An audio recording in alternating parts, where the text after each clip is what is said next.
Hello, and welcome to Sobercast. We provide AA speaker meetings and workshops in a podcast format. We are an ad-free podcast, and if you enjoy listening, please help us be self-supporting by visiting Sobercast.com, look for the donate link, and drop $1 or $2 into the virtual basket. Also, if you're a member of NA or have friends that are, please tell them about our other podcast, NAPOD. NAPOD features NA speakers and workshops in the same format as Sobercast. We upload a new speaker every day, and it's easy to subscribe by searching for NAPOD, N-A-P-O-D, all one word, on any podcast player app, or go to napod.xyz if you'd like to listen online. Hope you enjoy the podcast and have a great day.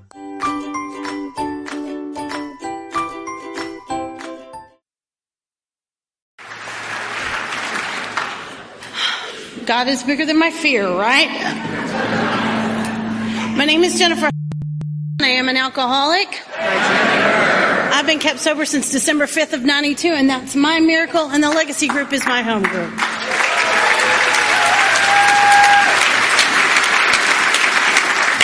And it is such an honor and a privilege to get to be at a meeting of Alcoholics Anonymous. I'd rather be at a smaller one. You should have heard him laugh at dinner last night when I said, I'm not really big on large crowds. And they cracked up. And hi, everybody over there. Okay, somebody's probably going to need to get the signer a Red Bull because I'm really amped up right now. I want to thank the committee and my hostess and all of you for your enthusiasm in Alcoholics Anonymous. This is an amazing event. And it's hardly intimidating at all when 20 people have a big book older than me. What I'm instructed to do is tell you in a general way what I used to be like, what happened, and what I'm like now. I'm not that good at it in a general way, and I hope that you won't be shocked at my worldliness and levity, but please know that just underneath it there is a deadly earnestness. And that I have not forgotten the fatal malady, and that it does, that it is out to kill me. That what we have is a daily reprieve. We have a stay of execution. And what am I willing to do for this one day to protect this gift of sobriety that God gave me? And what I'm willing to do is stand up here and twitch for just a few minutes until the oxygen gets back to my brain. I was born at a very early age on November 16th of 1966. That's 111666 for you Revelations fans. And I was born to a football coach and an English teacher. And they are very nice, very boring people. My mom and dad met, they dated, they got married, and they had sex in that order. They went to work and they went to church, and they did the right thing even when nobody was looking. And I was happy and healthy and well-adjusted for almost 3 whole years. We have pictures. I recognize that this is Alcoholics Anonymous, and I will try to respect the traditions from the podium. But my first drug of choice was attention, and I have not fully recovered. Though I'm getting there right now. And right before I turned 3, they brought home a little melon-headed baby named Jill, and she ruined everything. I blamed her for the next 30 years for every decision I made because she interfered with the attention. And she also ruined any opportunity I might have to blame my alcoholism on my parents, because I was willing to blame it on anybody standing still. But she went to high school and graduated. She went to college and graduated in 4 years. And I'm 45 and I'm a sophomore. It's the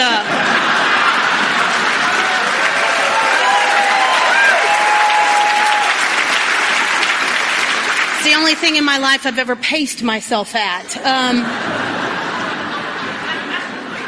And after she got out of college, she went to work for Jesus in Bulgaria. My sister was a missionary, and I was a cocktail waitress in a pool hall. We were both doing God's work in our own way. And while she was in Bulgaria, she met a Bulgarian man. They met, they dated, they got married, and they had sex in that order. And right up until she had my second niece, she worked for Habitat for Humanity. And,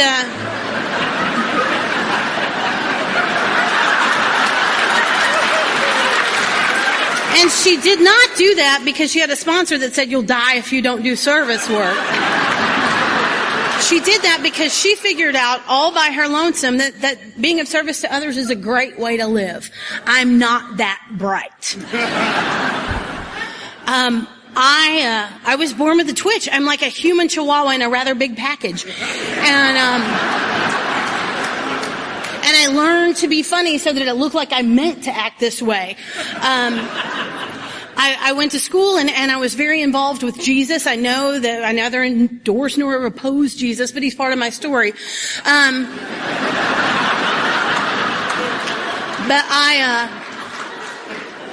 I was very active in the church and I wanted to be a minister when I grew up. And I loved the church. I loved what it was about. I loved singing with the Jesus Freaks. It was a place where I fit in.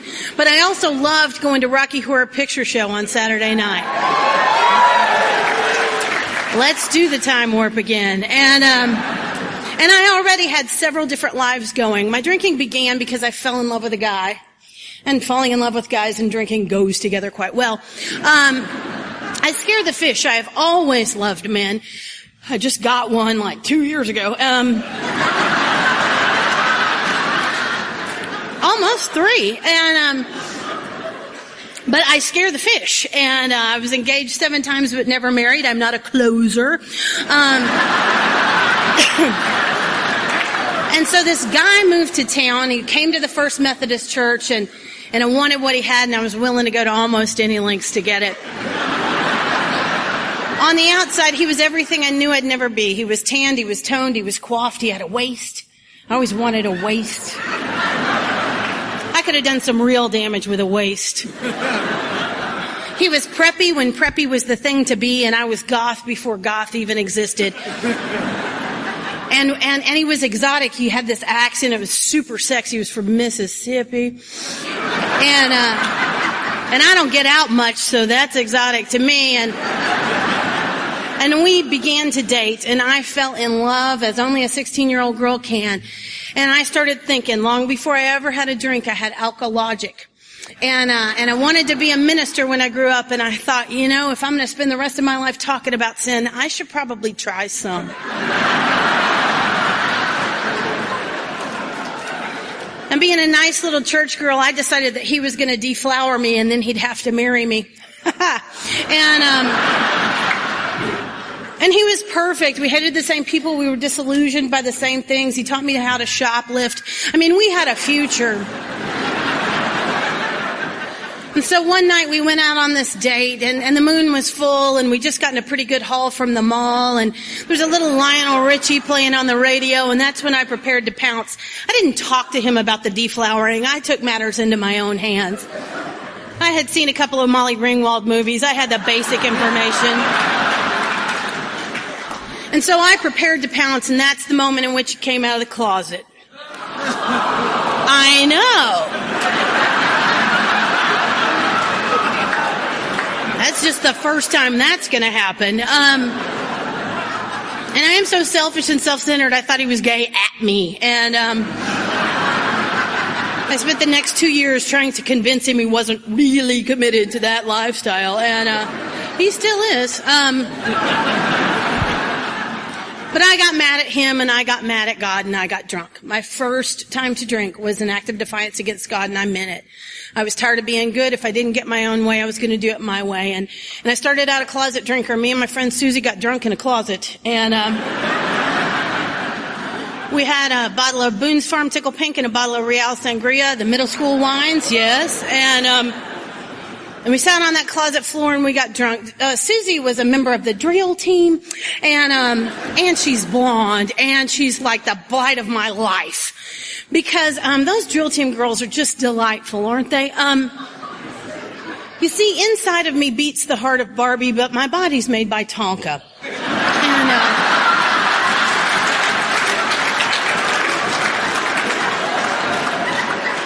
I will outlast those broads, but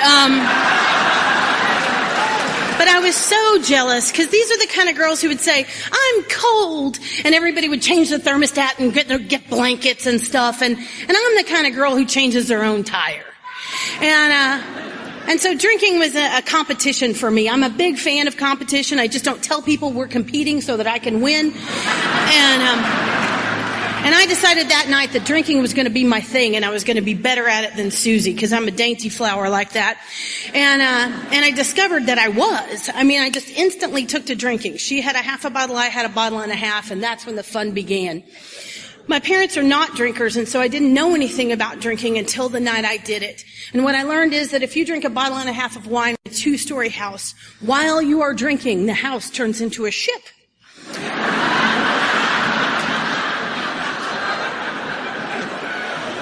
And we're talking a pirate ship on stormy seas. Because I stood up and lost my balance standing flat-footed on the floor, and I smashed my face into the back of the closet door. And that's when the magic of alcohol began to happen for me. You see, I'm intense and I'm sensitive, and I'm intensely sensitive. I do feeling casseroles. I'm always jealous of people who can do one feeling at a time. And my face made impact with the back of that door, and not only did I not have to feel my emotions, I didn't have to feel my face. And that night, Susie and I came out of the closet, quite literally, and we laughed and we talked and we wet our pants and we puked.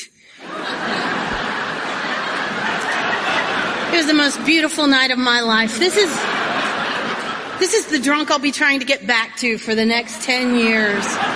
Just wetting my pants with a friend.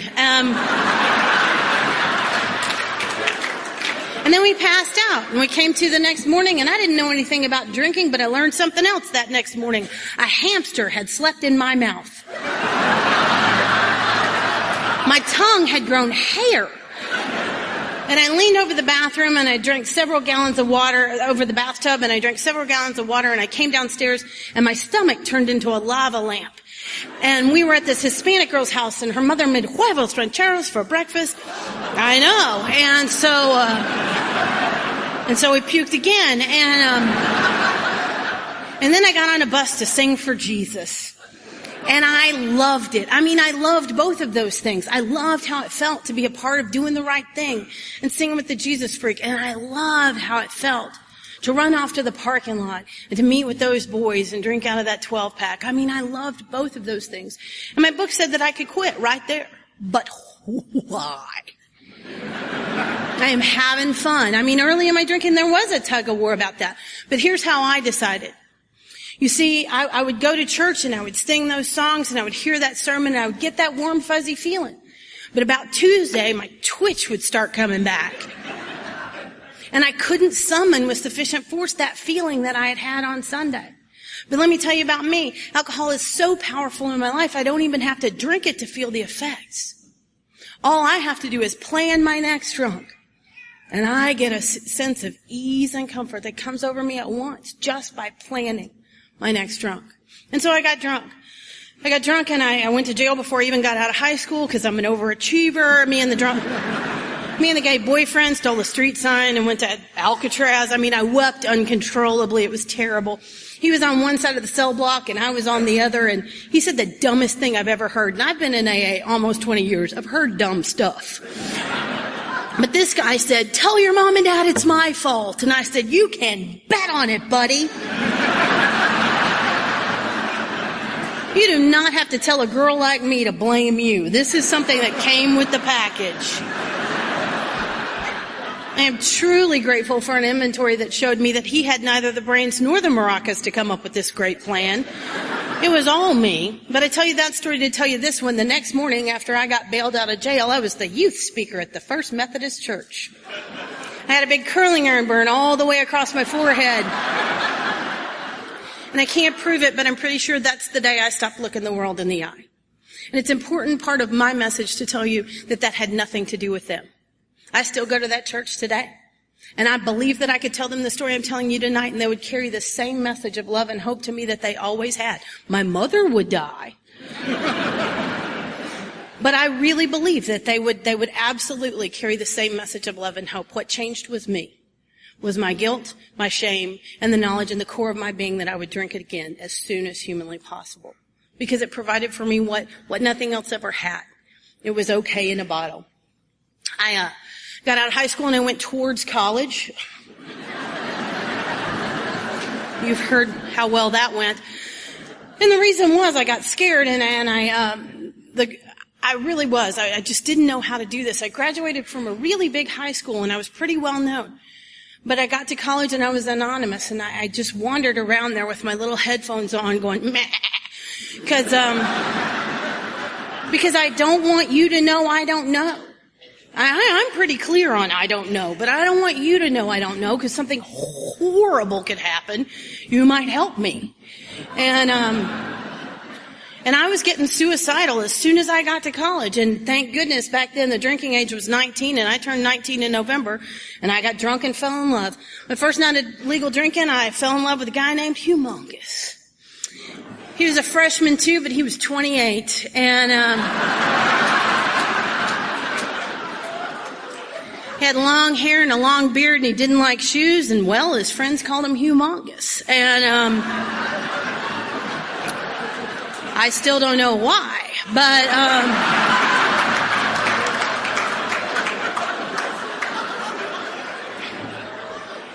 but that night we got drunk and fell into weird, there were a couple of things that made him the ideal boyfriend. He had no job and no car. For some people that would go on their cons list, but men wander off on me, and what I discovered is that if you date a man with no job and no car, you can drop him off somewhere, and when you come back later, he's still there.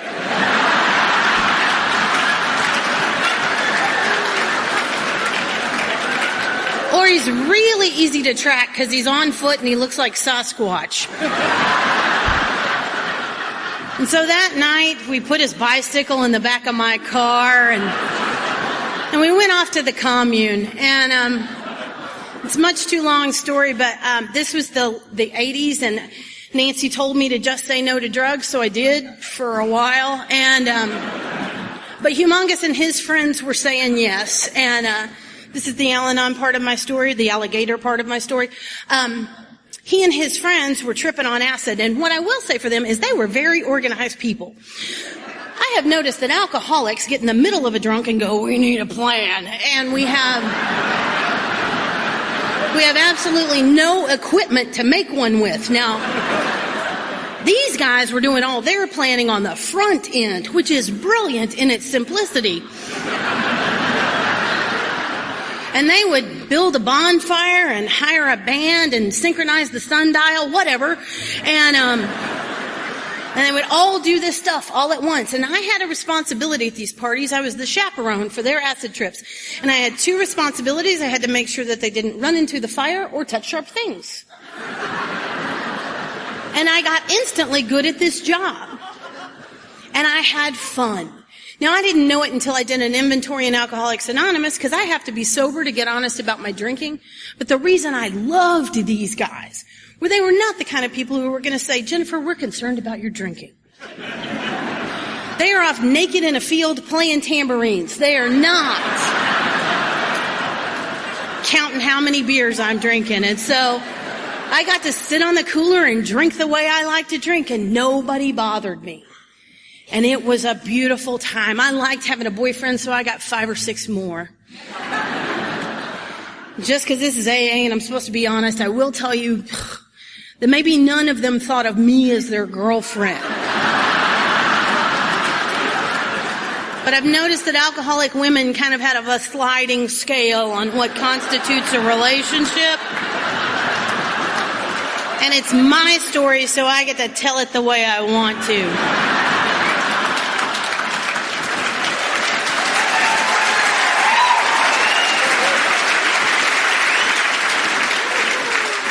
Can I get an amen? Anyway, so I start dating, in quotes, these different guys, and we didn't go to movies or dances. We got drunk, and I put on costumes, and I pretended to be whoever they wanted me to be, and I had fun. And then I came to, and I'd have to figure out what day it was, and where my car was, and who are you?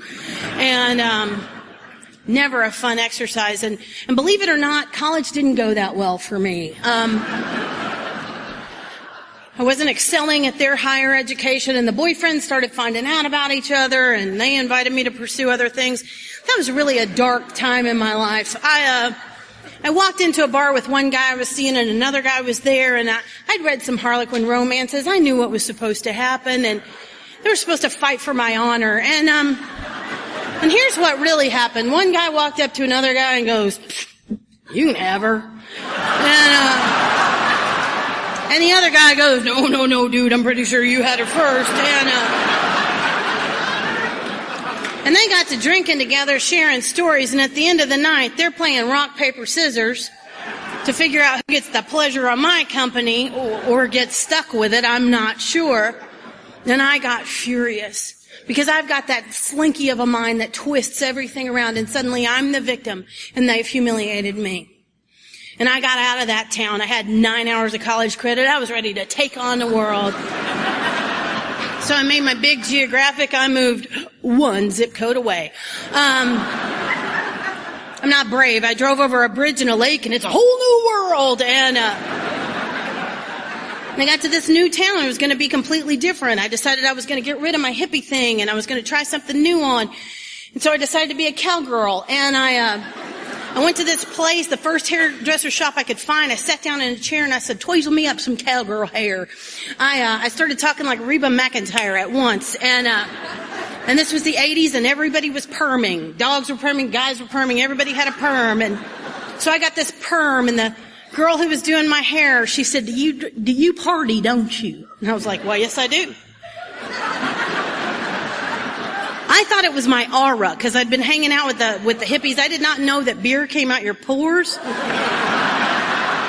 And so we got drunk and did my hair, and yes, it's going to turn out exactly as bad as you think.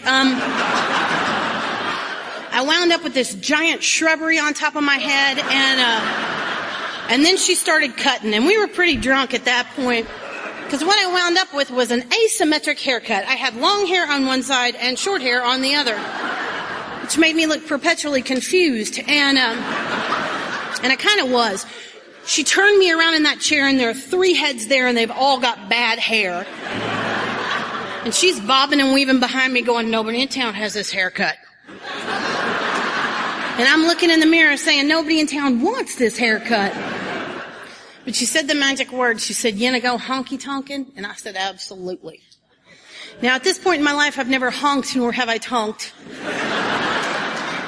But I knew it involved cocktails, and I was off to the races. I went back to the place. There was a place in downtown with a big orange horse, and I got me some hot pink ropers and a belt buckle the size of my head. And that night I went to a little place in Lake Dallas called the Moonlighter. It was a swank establishment with a rock parking lot and dually trucks with guns in the gun rack. Romantic little place where when I walked in, all the heads turned. My God is very gentle with me, because I was almost 10 years sober before I put together that maybe my lopsided hair could have had something to do with that. But what I know is that at the Moonlighter, those men treated me special. They would say romantic things like, "Sit on my lap and I'll buy you a burr." And I would. And the reality of it was that I was 19, 20 years old. I was a full-blown alcoholic, and I was eager to please. And I went off to be a honky-tonk angel by night. By day, I was a preschool teacher, which I do not recommend if you're going to be hungover every day of your life. Because there were a bunch of little 4-year-olds going, "Miss Jennifer, Miss Jennifer, Miss Jennifer." And I got one of those hangovers where if I sneeze, one of my eyeballs will shoot right out of my head. So Miss Jennifer's saying, "We're going to need to be quiet today." And I'm detoxing in the daycare, and I'm grateful that's funny today, because I knew that it was a privilege to get to take care of those kids, and yet alcoholism is much stronger than my desire to do the right thing. As a matter of fact, while working at that daycare, I began to use outside issues. It's not something I'm proud of. As a matter of fact, it's a thing I'm greatly disappointed in myself about, because I was never going to do that. But it's one of the ways that I know the progression of this disease, because I had said no to it 1,000,000 times. I was at a party with the girl who screwed up my hair, and she offered it to me one more time. And I said, I'm not going to do it. And she said the magic word. She said, it'll make you last as long as the party. And I said, get out of my way.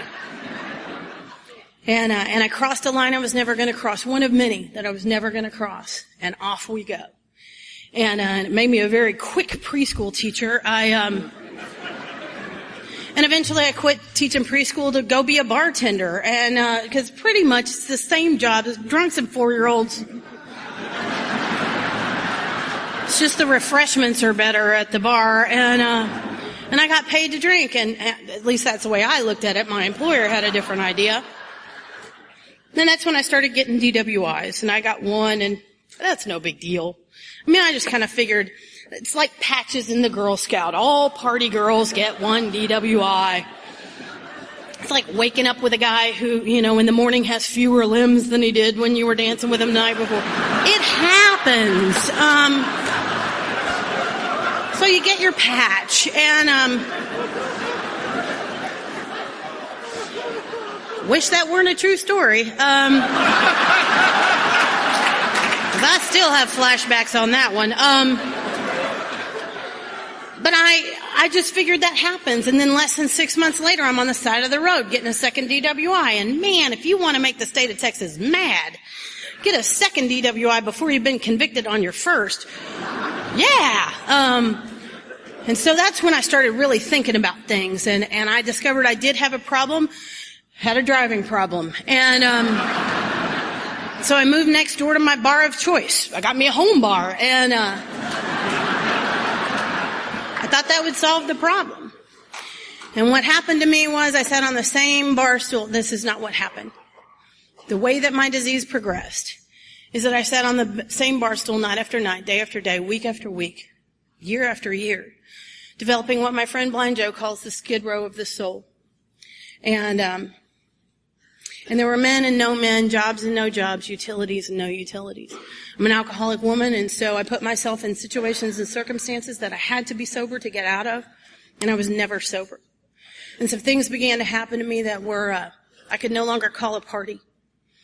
But it is one of the reasons that I know that I'm an alcoholic, because my book tells me that these situations and circumstances that I found myself in would be a sufficient reason for a heavy drinker or a normal drinker to stop or moderate. But I am not a normal drinker or a heavy drinker. I'm an alcoholic. And one of the very first words that I ever looked up in Alcoholics Anonymous was oblivion.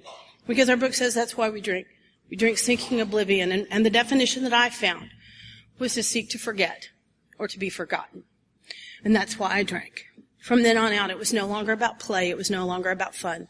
It was drinking to forget or to be forgotten. And gradually things got worse. And, the rest of my drinking is just the same thing, night after night, day after day, week after week, year after year. As I said, I was engaged 7 times, but never married, and I wound up after the last engagement going home. We got really close that time. He went into the Navy, so he forgot what a jerk I was, and I forgot what a jerk he was, and we tried to get married, shipped ashore, and that was delightful. And, but thank goodness, he kind of forgot and married somebody else. And I went home to my mom and dad, and I brought alcoholism home to them, and they were watching me die one day at a time. And, but I still drank in that other town, and so I was driving there after work, and one night I headed home and I got a felony DWI, and it wasn't the most trouble I'd ever been in, and it's not the most afraid I ever was. The only thing I know is that I told the truth that night. When they asked me how much I'd had to drink, I told them $67 worth, because that's how much the tab was. And when we got to the interrogation room, when they asked me if I thought I had an alcohol problem, I said yes. And when they asked me if I thought I was an alcoholic, I said yes. I don't know why. Except when I came to AA, they talked about being sick and tired of being sick and tired. And that sounded just about right. I do know that I got a sense of comfort, of relief from just saying those words. And I sat in a jail cell and I had a moment of clarity. I always recommend a jail cell is a pretty good place to have one. And I thought about why I drank. And I drank for the very same reasons that I come to Alcoholics Anonymous. I wanted to fall in love. I wanted to laugh. I wanted to be a part of something. But you see, alcohol took away what it had initially provided. And I was going back with the hopes that something that it had given me in the beginning would come back, and it just didn't.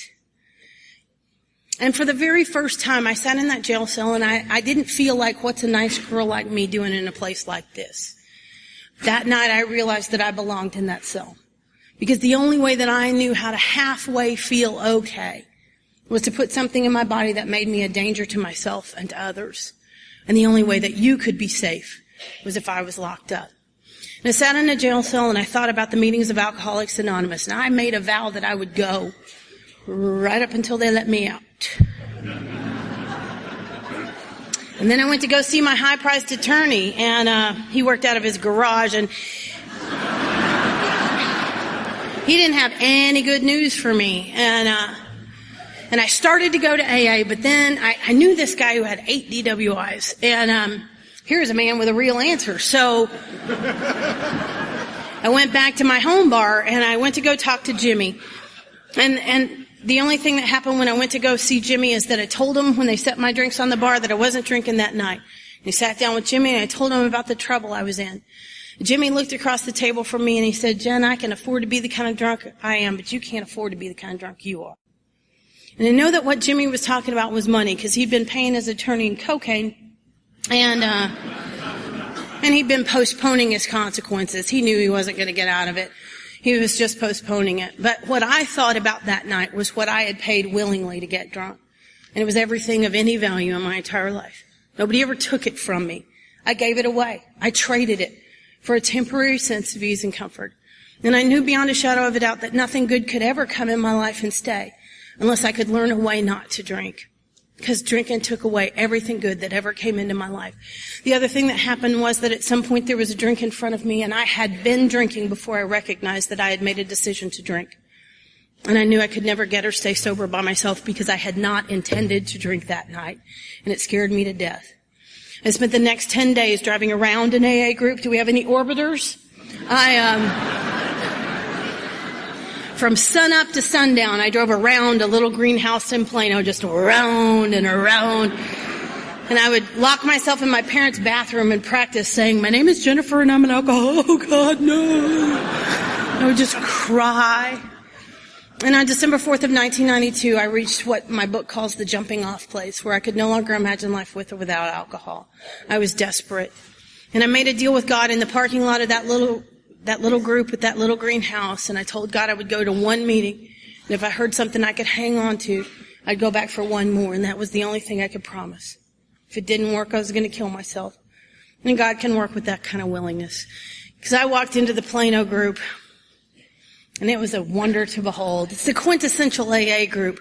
It had brown walls. Nobody knows what color they started out, but they were brown when I got there. You opened up the door and the smoke poured out, and the Plano group was the place where furniture goes to die.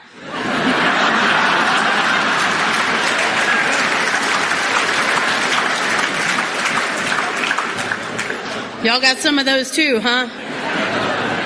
When Grandma says that couch has got to go, it goes to the Plano group. And the first chair that I sat down in was made out of 2x4s. It had a wagon train and velveteen on it. I think that's from the era in which it was made. And it rocked.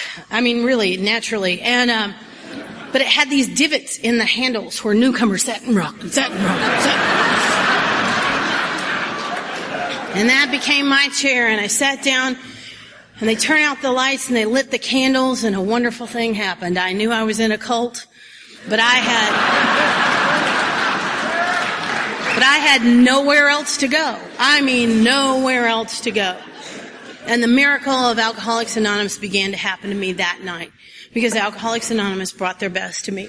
Now, the first half of the meeting was a little shaky, because I hadn't had a drink nor a meeting in 10 days. I had read the book by myself, which didn't do a lot of good. But I didn't want to sound dumb, so I bought a book at Half Price Books because I wasn't willing to invest the full $5. Look, you know how many times I've joined Weight Watchers? I mean, I'm not really that enthusiastic about long-term solutions. And I think I had equal amounts of fear that it wouldn't work and that it would. But I sat down in that meeting and I sat there and twitched through the first half of that meeting and I listened to people share and I didn't understand a word you were saying. Nothing. Because one of the things that we forget is that the person we're talking to doesn't understand us if we start talking our secret lingo. Sponsor and phenomenon of craving. Are you kidding me? And then one of my greatest teachers in Alcoholics Anonymous shared. His name was Gene. And Gene had a beard down to here and a camo fishing cap. He looked like one of the Duck Dynasty guys. I've been saying ZZ Top, but now I have a new frame of reference. And Gene was not a member of the Mensa, but Gene knew exactly how to talk to a newcomer. And what Gene said was, I didn't know I was an alcoholic. Hell, I just thought I was thirsty. And I'm crying uncontrollably, going, me too, Gene. And what he said after that changed my life.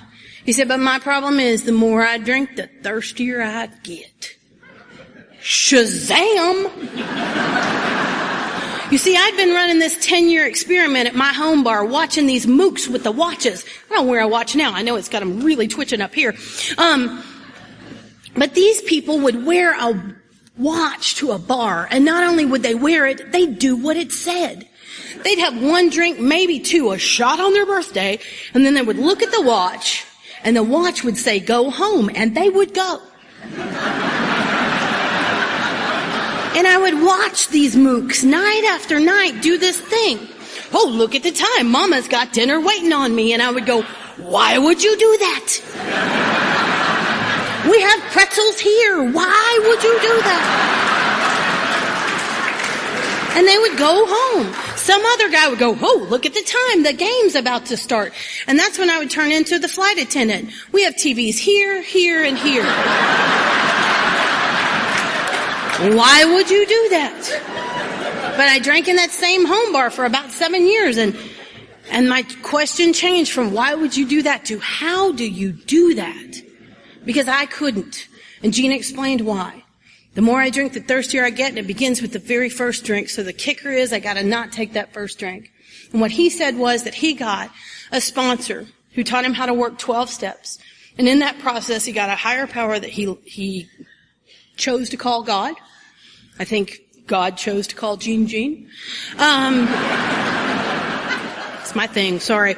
And he hadn't been thirsty for a really long time, and I knew that man understood me. And I knew I qualified for Alcoholics Anonymous because I was just like Gene. And at the end of the meeting, they asked me if I'd like to share, which was a terrible mistake because I haven't shut up since. Except for 1 month when I was like 10 years sober and my sponsor said I'd just like to listen. And that's what I would say in meetings. My sponsor says I'd just like to listen. Because I'm real humble like that.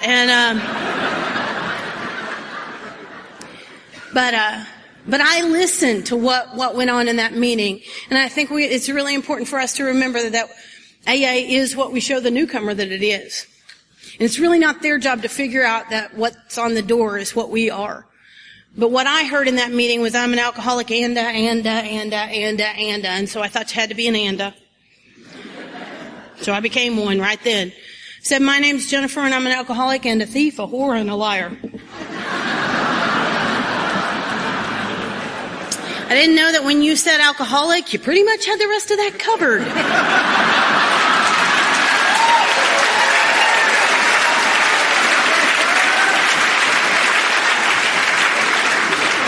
And the only reason I was safe saying it that way was that I looked like Pat from Saturday Night Live. I did. You didn't know what, I looked like an it. I had short hair, a ball cap, boys' shoes. I had some sweats that had become my uniform. They did not know what it was, but it wept a lot. And honestly, I thought I was a lesbian that didn't like women, so there was a little bit of confusion going on. Thought they were going to have to write a pamphlet just for me, but it's a little bit confused. But I went on to share how I'd been dying one day at a time, and I told him some of the things that I've been doing. And I told him that the thing I was most ashamed of was that I knew I'd never get or stay sober by myself. And those tacky people smiled and nodded. I thought they should at least weep with me. Oh, she's got a tooth. They smiled and nodded. And what I didn't know was you can fool the fans, but you can't fool the players. And that night I was just desperate enough to be a player in Alcoholics Anonymous.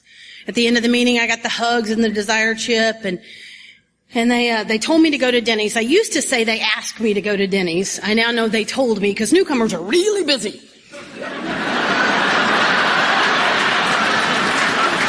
I mean, we don't want to go anywhere if we don't know what's going on, and so they must have told me to go, because I went, and I went thinking that's where you filled out the paperwork. And I sat down in that Denny's, and some things began to happen to me. I discovered that there exists among us a fellowship and a friendliness that is indescribably wonderful. You laughed at things that were not funny. You have no volume control. I have no idea why it's called anonymous, because people kept saying, isn't that just like an alcoholic? And I am underneath the menu singing Kumbaya because I am dying. That ego comes back real quick. I'm sitting underneath that menu going, I was the almost homecoming queen in 1985. You heard what I looked like that night. But you made me laugh. I didn't know that if you're at Denny's at 3 a.m, you're a member of AA or a future member of AA. There's nothing to worry about.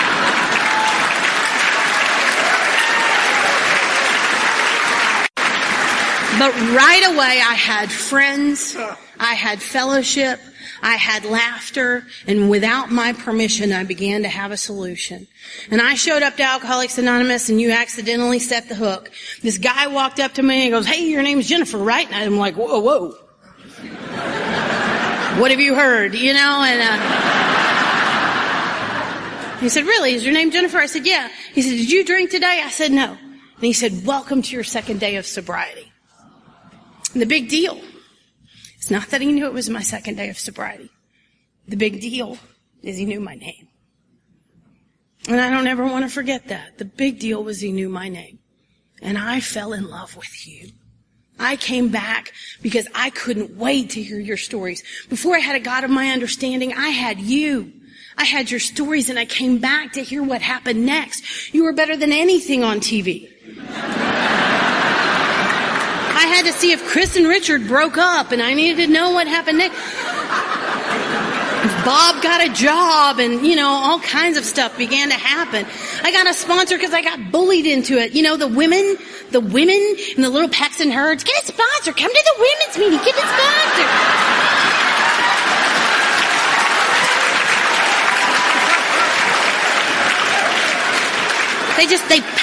They just packed and packed. And I got a sponsor. Now, I didn't know. The first woman I asked, they told me to find somebody I could relate to. The first woman I asked had 3 days of sobriety. That is a dumb thing to tell somebody. But eventually I found a woman with multiple years of sobriety. She hadn't worked on all 12 steps. I didn't know it, and it didn't matter. I did what she told me to do. And she got me active in Alcoholics Anonymous before I really knew what AA was. She used to make me pick up Janet from another planet. And please hear me before I tell this story, that Janet is one of my greatest teachers in Alcoholics Anonymous, and I honor her. I love her. I have no idea where she is, but she truly taught me something that no one else could. Janet had problems other than alcoholism. I have no idea if she's an alcoholic or not, but she showed up for the meetings and she said that she had a desire to stop drinking. And I think she had electroshock therapy because Janet could not retain information. And so I would pick her up and I would drive her to the group, and she would say, how old are you? And I'd say, I'm 26, Janet. And she'd start changing the dials on my radio. Whoa. And then she'd turn around and she'd say, how old are you? And I'd say, 26, Janet. And we were only going like 3 blocks, and she'd ask me 8 times how old I was. And we get to the meeting, and I'd been told I had to sit and listen, and Janet would be everywhere. She had this giant bag that was like Mary Poppins. I mean, she was pulling all kinds of stuff out of this bag, and she was up and down and up and down. And these people in AA, I knew they were crazy because they just have their meeting with Janet doing whatever Janet was doing. And I couldn't do anything but focus on Janet, like, hello? Somebody fix Janet. And nobody would do it. And I'd drive her home, and she'd ask me 8 times how old I was, and I just got to where I'd say, older now, Janet. And I'd drop her off at the house, and she'd walk inside, and I'd think she's going in there to call me. And that's what she was doing. I'd get back to the group to detox from driving Janet home, and the phone would ring, and it would be Janet, and she'd say, I'd need a ride to the next meeting, and I had just dropped her off. And my sponsor would make me go back and get her. And this went on and on and on, and I would call my sponsor. I'm so mean. I would just cry. Hey, Janet, please make somebody else get her. And she'd say, why are you still here? And I mean, seriously, Janet would shave her legs in meetings with shaving cream. Really.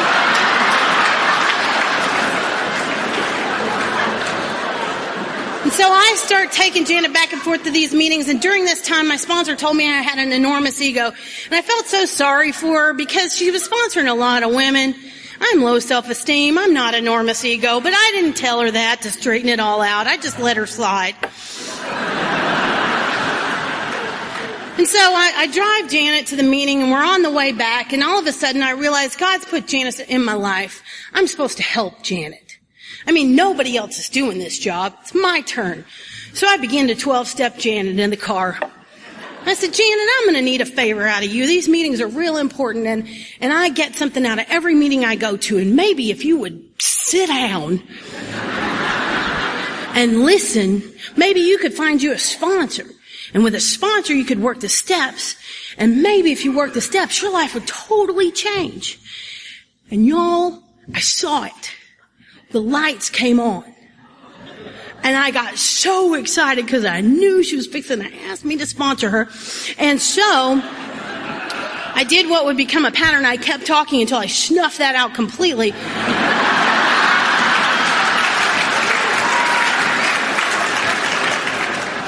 And Janet said, Jennifer, I got a question for you. And it's our moment of truth here. And I know that God's in the car. And that's what Janet says. How old are you? And I'm watching Janet walk inside. And I start laughing and crying and banging my head on the steering wheel. And by about the third bang, I realize I have an enormous ego. Because I think Janet needs to change. And the reality is that the 12 steps are a way for me to change so that Janet can be whoever she is. And I began to work the steps like my life depended upon it. I got a sponsor who could work the steps out of the book because my first sponsor didn't know how. And I had a crazy woman who sponsored me, and she read the book, and when we came to a step, we worked it. And one by one, little by slow, day after day, I began to change. I've done everything wrong in Alcoholics Anonymous that you can possibly do, except that I have never stopped going to meetings. I've never not had a sponsor. And I haven't picked up a drink. And guess what? You can mess up and stay. You just got to do those simple things that they teach you in the very beginning.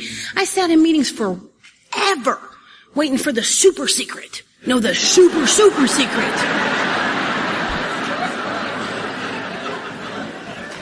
And they had told it to me at my very first meeting. But I began to change. And what changed for me was that I stopped living from the inside out. And I got to learn how to live this way. Where the God on the inside of me could shoot out this way. Instead of, this is how I always lived. If you thought I was wonderful, I was wonderful. If you thought I was terrible, I was terrible. And all of a sudden, I get a God on the inside of me that's just going to sustain me no matter what. And that took me a long time. I was probably more than 10 years sober before I truly believed that God was going to provide everything that I needed. And I got to work with a ton of crazy women. I never get a sane one, and they don't last long with me. They don't. I always love it when people say, how many women are you working with? Because it takes fractions, And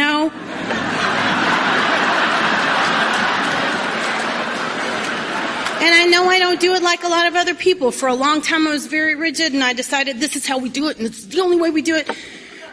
And I discovered I needed to read the doctor's opinion 9,000 times. And if they disappeared, they disappeared. And if they got better, super. But either way, I got to sit down and I got to read the doctor's opinion over and over and over again. And I hope something else happens. But if it doesn't, then grab another one and sit down and let's do the doctor's opinion again and again and again and again. And what happened is I'm a sober member of Alcoholics Anonymous. I have a sponsor and I am a sponsor. I got to fall in love in Alcoholics Anonymous. Well, he's not in AA. But, I tried, but I still scare the fish. But I met a guy that I dated in high school, and he was a nice guy, so I ran him off over and over again. When I was 40 years old, I got an email, I got a message on, not Facebook, that's way too cool, MySpace. It was back in the day, and I was sponsoring like 15-year-olds, and so I had to get on MySpace to find out what they were really doing. And this guy sent me a message, and it took that long for me to really want a good guy in my life, and it took every meeting that I ever went to.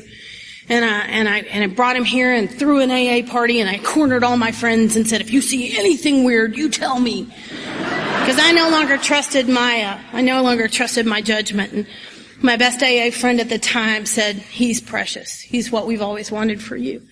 And I said, how do you know? He didn't say anything.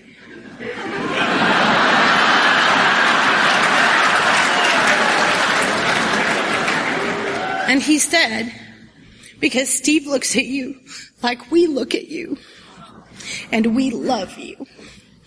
So I married him, and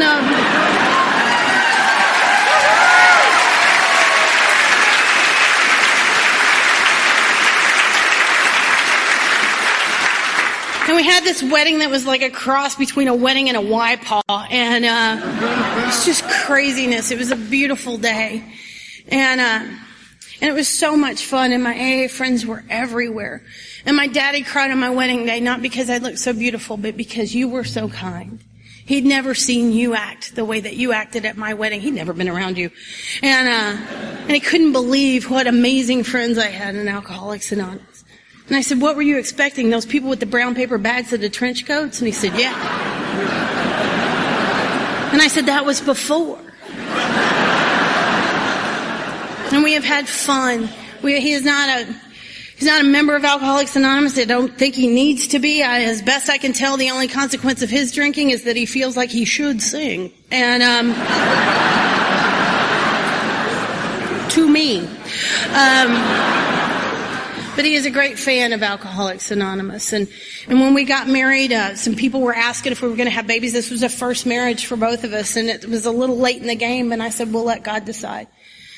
And 2 years ago, we were pregnant.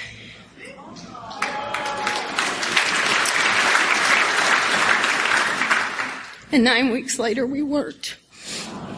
And, no, but it's a really cool story. Because God gave me absolutely everything that I needed through that time. I went to the meeting I needed to go to so that I could get on my knees and say the third step prayer and give that baby in my marriage to God because I was freaked out. I got to ride around with my husband and pick baby names. And when things went wrong, I had the absolute perfect doctor who told me what it would look like if things were going right, and who told me what it would look like if things were going wrong. And when things went wrong, I cried. I've never heard that bad. For 3 days I cried, and then I woke up and said, what's next? And I don't understand how that happened. I really thought I did something wrong. I walked around for a year thinking I did something wrong because I was okay. And I kept thinking I'm not supposed to be okay. I've had breakups in sobriety that jacked me up for 8 years, y'all. I'm not that well adjusted. I'm not that powerful. But 12 steps and a God of my understanding is. He absolutely is. And I walked through that without a thought of drinking. And a year later, on that anniversary, I got asked to talk at this chick thing. Ugh. I'm getting better, but seriously, y'all, there's just a lot of estrogen in one place. And so I go to this chick thing, and at one of the workshops, they're doing this funtivity, and I got this big badge that says speaker on it, and And they start to explain the funtivity, and we're going to stand in a circle, and people are going to whisper in our ears. We're going to close our eyes, and they're going to whisper in our ears, and they're going to whisper messages from God. And y'all, I start flipping out. I am so ready to run, and my friend Nancy B's standing there, and she's got that same look on. And she's got a big speaker badge on, too. And I'm like, I'm staying if you're staying. So we close our eyes, and the first lady, thank goodness, the first lady whispered in my ear, looked as scared as me. And so I closed my eyes, and she starts to say these things into my ear. And the very last thing, just like an afterthought, what she said was, and you're a wonderful mother. And I was so angry. And these tears just shot out of me. I was so mad. And just like in the book, when that thought came, who are you to say there is no God? This thought came, and it wasn't for me. It was, who told you you're not a mother? And I realized that I did what God told me to do. I gave that baby to him. And I left it there. And that's why I was okay. Alcoholics Anonymous and those 12 steps are powerful enough to walk through anything. And we can be okay. Falling in love with Big Daddy has just been the most amazing experience of my life. It really has. But I tell you what, if he loses his mind and runs off tomorrow with somebody else, I'm going to be okay. Because I know who I am, what I am, and whose I am.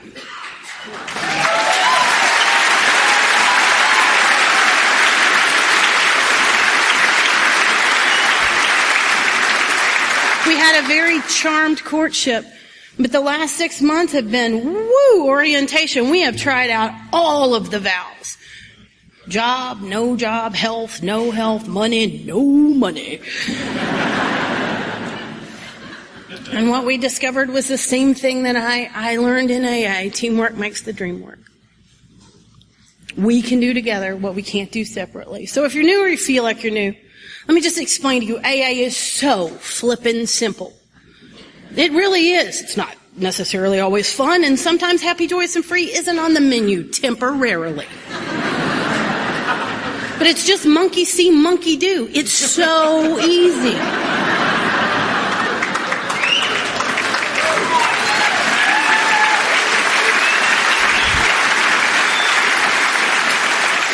The very hardest part is figuring out and staying convinced that you too are a monkey. I'm so grateful I get to hang with you. I'm glad to be here. It's a good day to be sober.